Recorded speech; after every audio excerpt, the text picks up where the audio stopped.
fazendo isso aí? Você quer coisa? Quero não, amor. Já ia pegar no chão. Mas não tem nada aí, não? Ah, você colocou tudo aí?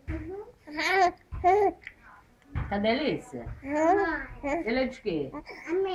Não, ele é de quê? Ele é de papel aqui, ó. De papel? Cabeça de papel. Ah, cabeça de papel. Ele é de molango? Esse é o te mostrar. Vamos ver Ah, é mesmo, é de molango. Como que a sua bonequinha chama? Chama boneca. Boneca? Bate um pouquinho por você. Patinho? Oh, meu Deus, obrigada.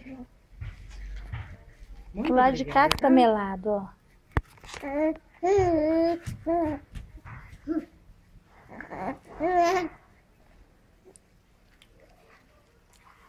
Olha.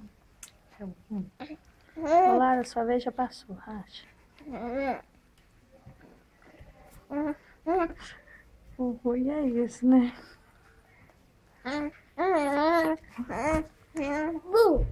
Bom. Seu gente, essa luz tá me incomodando.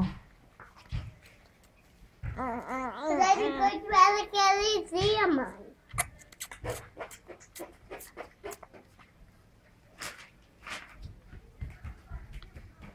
Então. Ou. Nossa, foi muito melhor que esse daqui. Agora que nós tá falando de capiaço, parece que capiaço pra mulher é filho mesmo. Ah, não, tá Capiaço pegando. parece barato. Tá muito demais, né? Mas por que você fez isso com o miojo? É mania. Eu comecei a quebrar ele e lembrei de você. Aí eu, ai meu Deus, o que eu tô fazendo isso? Pega o outro lá pra misturar, ó. Não, eu como quebrado, juro que não come. Eu comecei a quebrar ele, que depois que eu fui perceber, eu não vai comer também. Esqueci. O Júnior não come quebrado. É mania. Quem dera se o Júnior comesse desse jeito aí, né? As dores de cabeça seriam menores. Você é só o cabo de aço. Então, o cabo de aço varal, eu tenho pressão para deixar aí. Ai, filho. Vou olhar isso. Depois dá uma olhada. Filho, dá a mamãe.